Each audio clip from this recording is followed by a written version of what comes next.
안녕하세요. 계명교회 김도경 목사입니다.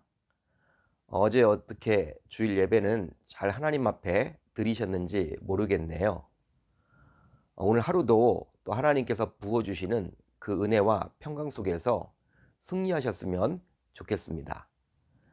오늘 우리가 나눌 말씀은 누가복음 6장 39절로 42절입니다. 누가복음 6장 39절로 42절을 제가 읽겠습니다. 또 비유로 말씀하시되 맹인이 맹인을 인도할 수 있느냐? 둘이 다 구덩이에 빠지지 아니하겠느냐? 제자가 그 선생보다 높지 못하나 무릇 온전하게 된 자는 그 선생과 같으리라. 어찌하여 형제 눈 속에 있는 티는 보고 내 눈 속에 있는 들보는 깨닫지 못하느냐? 너는 내 눈 속에 있는 들보를 보지 못하면서 어찌하여 형제에게 말하기를 형제여 나로 내 눈 속에 있는 티를 빼게 하라 할 수 있느냐? 외식하는 자여 먼저 내 눈 속에서 들보를 빼라. 그 후에야 내가 밝히 보고 형제 눈 속에 있는 티를 빼리라. 아멘. 하나님의 말씀입니다. 오늘은 이 말씀을 통해서 내로남불이란 제목으로 은혜를 나누겠습니다.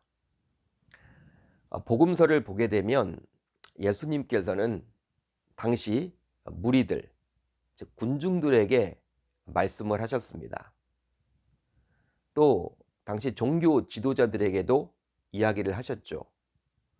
또 자신의 제자들에게도 메시지를 전해주셨습니다.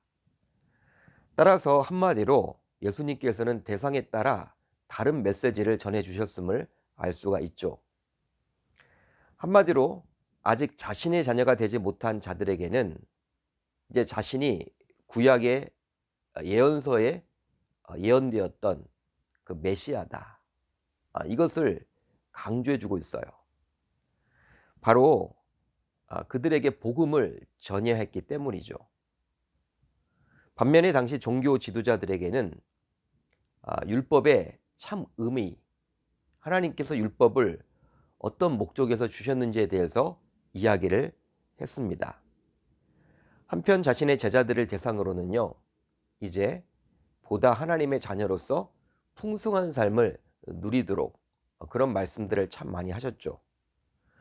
즉 제자들에게는 이제 신자가 되었기에 풍성한 삶을 어떻게 누리며 살아갈 수 있을지, 보다 성숙하고 성장이 일어나는 삶을 살기 위해서 어떻게 살아가야 할지에 대해서 여러 가지를 가지고 이야기를 해주셨습니다. 따라서 복음서에 나오는 예수님의 말씀을 살펴볼 때면 우선 먼저 예수님께서 누구를 대상으로 하신 말씀인지에 대해서 먼저 우리가 알아야만 하는 것이죠. 오늘 말씀을 보게 되면 예수님께서는 비유로 주신 말씀인데요. 대상은 바로 6장 20절을 보면 나와 있습니다. 바로 누구냐? 제자들이라 할 수 있습니다. 자신의 제자들. 따라서 예수님께서 오늘 말씀을 제자들에게 하신 이유가 있으니 바로 제자들이 하나님의 자녀로서 보다 성숙된 삶을 살도록 하기 위함이었죠. 특별히 오늘 우리가 살펴보고자 하는 비유의 말씀은 비판하지 말라라는 그 말씀에 대한 것임을 알 수 있습니다. 그것에 대한 보다 깊은 설명임을 알 수 있는 것이죠. 자, 오늘 말씀 40절을 봅니다. 이렇게 기록이 되어 있죠. 제자가 그 선생보다 높지 못하나 무릇 온전하게 된 자는 그 선생과 같으리라. 선생인 예수님은 자신의 제자들이 온전하게 되어서 자신과 같이 되기를 바란다라고 말씀해 주고 있어요. 이런 선생의 바람을 통해서 저와 여러분들은 예수님을 닮아가는 것을 최우선으로 삼아야 할 줄 믿습니다.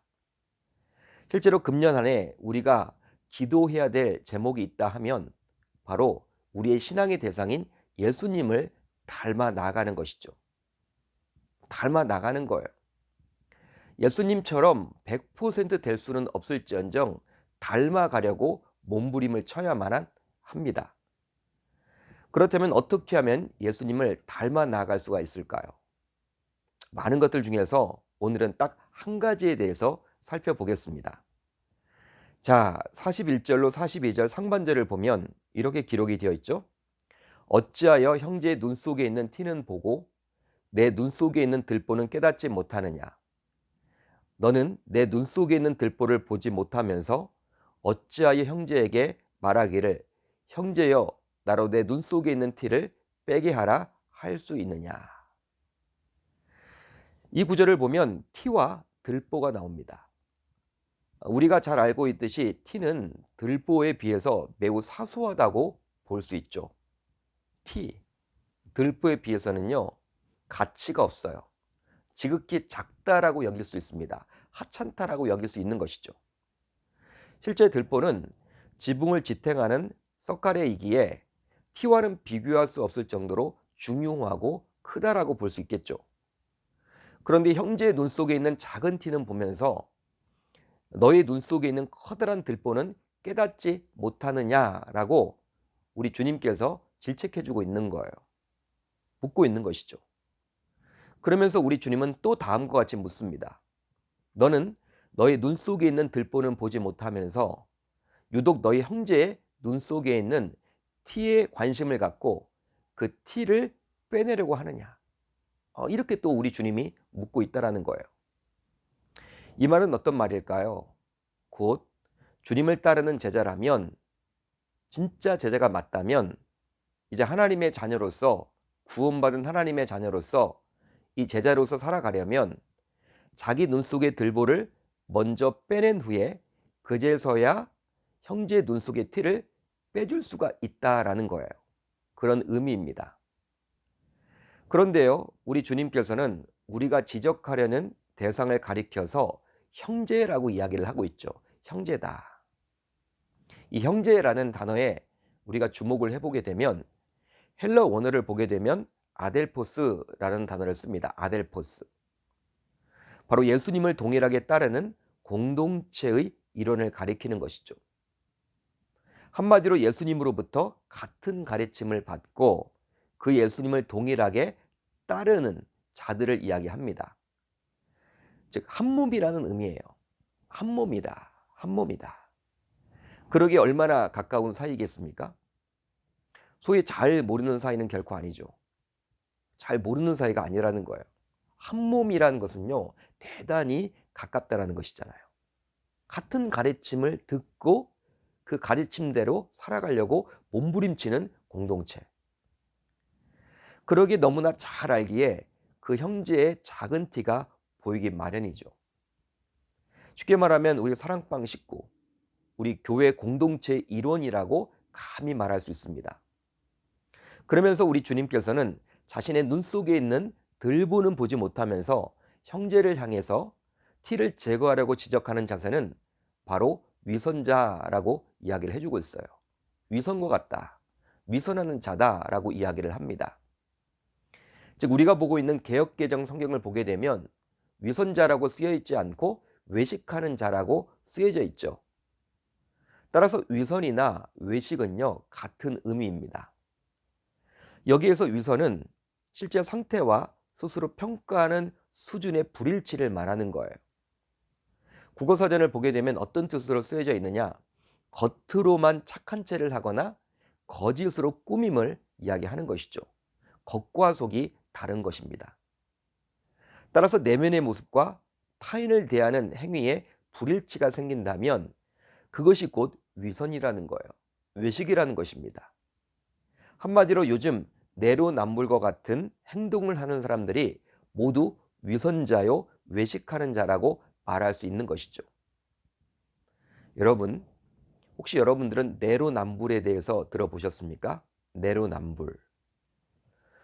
바로 내가 하면 로맨스요, 남이 하면 불륜이라는 이야기인데요. 즉 자신과 자신의 진영에게는 한없이 관대하고 용납하는 반면에 상대와 상대 진영에 대해서는 같은 자태가 아니라 한없이 비평하고 비난하고 헐뜯는 거예요. 주로 정치권에서 이런 내로남불의 모습을 많이 우리가 지켜볼 수가 있죠. 언론에서도 자주 언급을 합니다. 야당 때의 모습과 여당 때의 모습이 달라졌다. 그리고 자신과 자신의 진영과 이렇게 상대방과 상대 진영을 대하는 그 모습이 너무나 다르다. 바로 이런 내로남불에 대해서 언론은 지적을 해주고 있죠. 실제로 이런 내로남불하는 모습을 보고 있는 국민들은 짜증이 나기도 합니다. 자신과 남에게 공평하게 동일한 잣대를 들이대야 할 텐데 그러지 못하고 편 가르기를 일삼는 정치인들의 모습을 보면서 내로남불의 전형을 엿볼 수가 있는 것이죠. 그런데 주님의 제자라는 자들이 정치인들보다도 못해서 자신의 형제에게조차 내로남불의 잣대를 들이대서야 되겠습니까? 정치인들의 모습을 보고 있노라면 자신의 진영에게는요 한없이 관대해요. 그리고 설령 잘못했다고 하더라도 감싸 안습니다. 그런데 제자가 되기를 소망하는 우리 신자들은 어떻습니까? 자신의 커다란 잘못을 보지도 못하고 같은 공동체 내의 형제와 자매의 사소한 지극히 작은 잘못까지도 지적하고 그것을 끄집어내어서 드러내려고 한다는 거예요. 그렇다면 왜 이렇게 되는 것일까요? 왜 이런 일들이 벌어지는 것일까요? 바로 우리 신앙생활의 롤 모델이라 할 수 있는 예수 그리스도의 가르침을 잊고 지내기 때문이죠. 신자인 우리는 예수의 가르침에 따라서 자신에게는 관대하되 타인에게는 엄격한 이중적인 위선, 외식의 삶에서 떠나야만 합니다. 또 자기 들보에 먼저 주목하여 하나님의 자비와 용서가 우선 자신에게 먼저 필요함을 깨달아야만 하는 것이죠. 즉 이웃을 사랑하고 원수까지 사랑하라는 그 삶, 이 삶은요 원수인 자신의 들보를 보고도 한없이 용서해 주신 하나님의 그 전적인 은혜와 사랑, 그 자비를 아는 데서부터 출발하게 되어 있죠. 따라서 나 자신의 들보를 하나님께서 용서해 주셨는데 커다란 들보까지도 하나님께서 나를 용서해 주셨는데 나 자신도 형제티가 보인다 하더라도 그것을 용서해 줘야 한다는 의미예요. 바로 그것이 나의 들보를 조건 없이 용서해 주신 하나님 아버지의 마음이기 때문이죠. 그러기에 오늘 하루 이런 주님의 마음을 알게 된 저와 여러분들은 우리 모두 형제티를 보고 지적하기 전에 자신의 들보를 먼저 빼내는 자가 모두 되셔야 할 줄 우리 주님의 이름으로 축원합니다. 축원합니다. 그러니까 나의 큰 들보까지도 하나님께서 조건 없이 용서를 해주셨는데 우리가 형제를 바라보면서 작은 이 티가 보인다 하더라도 이 하나님 아버지의 마음을 안다면 그 형제 티도 우리가 감춰 줄 수 있는 그러한 멋진 주의 종들이 되어야 한다는 거예요. 그것이 바로 우리 주님의 마음이기 때문이죠. 나를 용서해 주신 그 주님의 사랑의 마음이기 때문입니다. 우리 주님은 원수까지도 사랑하라고 하셨잖아요. 원수까지도. 6장 앞부분을 보게 되면 원수까지도 사랑하라고 이야기를 하고 그 원수를 위해서도 기도하라고 이야기를 해주고 있습니다.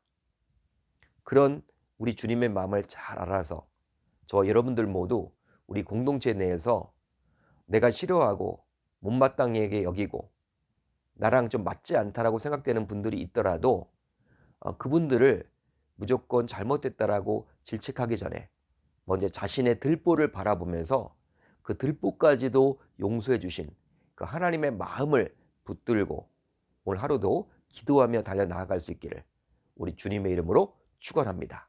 축원합니다. 자, 오늘 우리가 기도할 제목이 있습니다. 바로 주님의 가르침을 기억하여 형제가 아닌 자신에게 먼저 주님의 기준을 들이대게 하소서.